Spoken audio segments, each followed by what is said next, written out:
There are many questions surrounding 9/11 that have provoked conspiracy theories.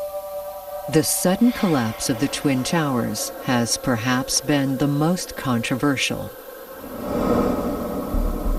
Although a search of the remaining beams and columns from the Twin Towers have found no evidence of an explosive reaction, but the real evidence of any demolition job is in the aftermath.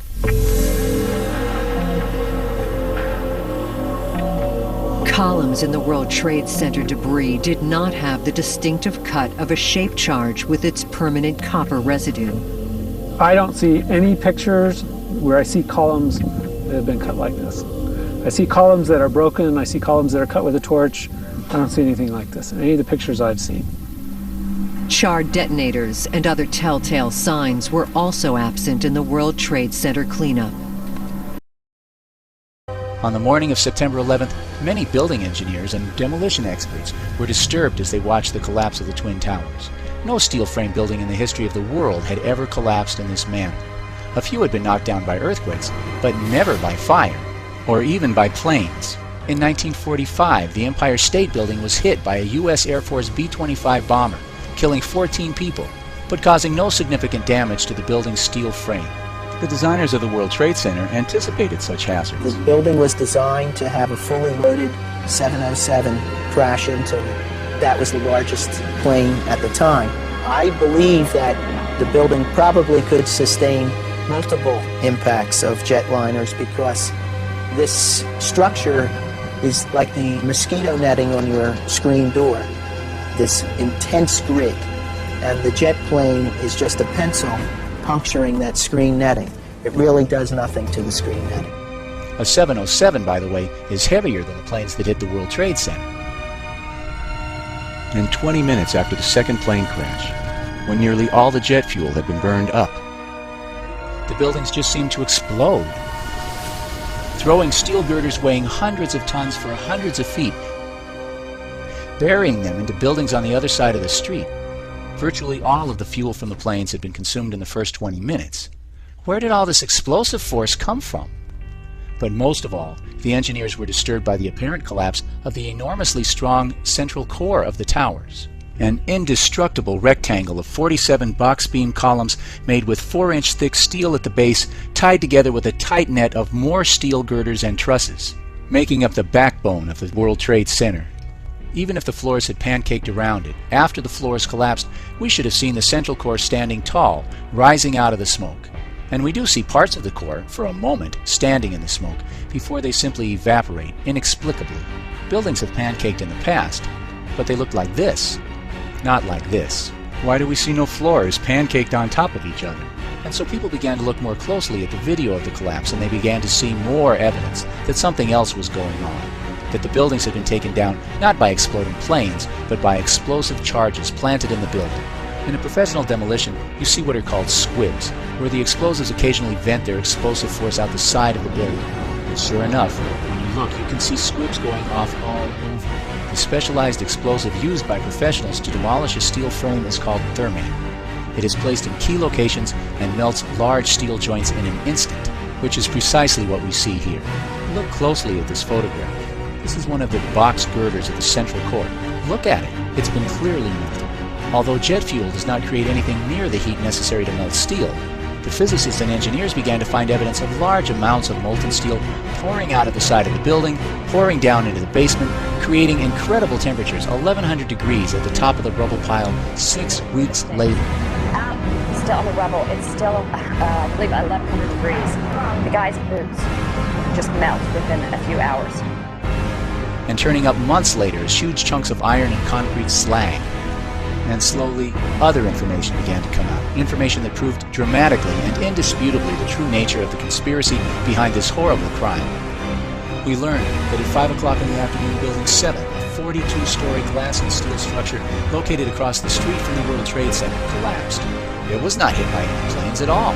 It appeared to have suffered only minor damage, but nevertheless it simply fell down, what is clearly and classically a controlled demolition.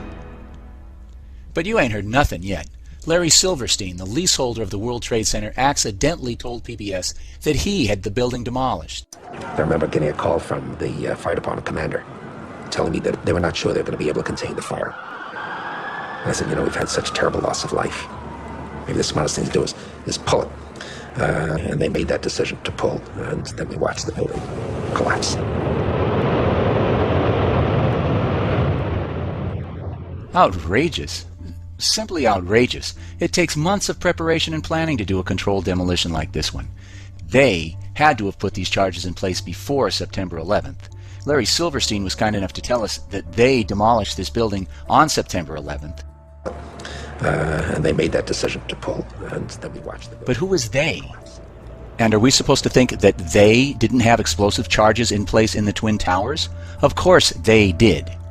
Now, this video is called Justice for 9/11 because we want to see the guilty parties arrested and punished. Silverstein knows who they are. He tried to collect $7 billion from his insurance company for the attacks. He's in league with the killers. And based on this evidence, he should be arrested and prosecuted. And who else should be punished for this outrageous crime? Richard Myers should be very high on our list. 50 minutes after the first plane hit, 50 minutes after everyone in the country knew that we were under attack, with all of the defenses in place around the Pentagon, this guy couldn't get one single shot fired in our defense. But Myers is just a soldier. He follows orders, and his orders come from George W. Bush. Bush liked the job Myers did on September 11th. He liked it so well that he promoted Myers the following week. For that alone, he should be arrested and prosecuted. But let's take a closer look at the president. As many people know, on the morning of September 11th, Bush arrived at a school in Florida. However, you may not know that Bush has said, well, first of all, when we walked in the classroom, I had seen this plane fly into the first building. There was a TV set on, and What? What did he just say? Well, first of all, when we walked in the classroom, I had seen this plane fly into the first building. There was a TV set on, and No TV channel showed the first plane flying into the building. If Bush saw the first plane crash that morning, it was on a closed circuit from a secret government source. That by itself, having cameras in place for a live shot of the first plane hitting the Twin Towers, suggests that Bush and his people knew in advance that the attacks were coming. But we're just getting started. Well, first of all, when we walked in the classroom, I had seen this plane fly into the first building. There was a TV set on, and I thought it was pilot error. Bush and everyone else in the world knew that the World Trade Center was a terrorist target. It had been bombed before in 1993. FEMA showed the towers as a target on the cover of their 1997 study on terrorism.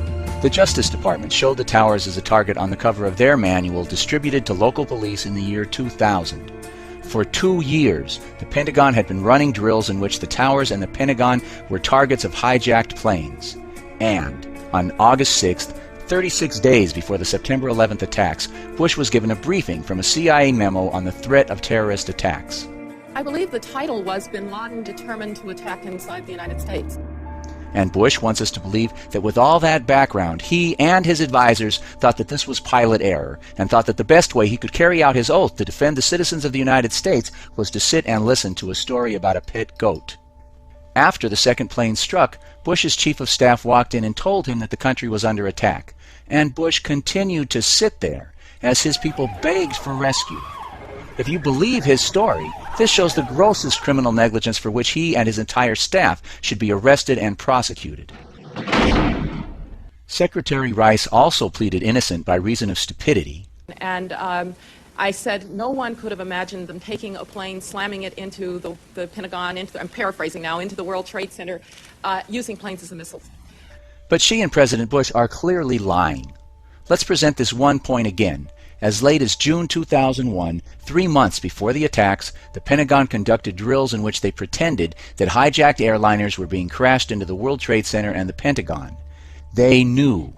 And the fact that they are trying to pass off such weak and obvious lies shows that they are part of a criminal conspiracy.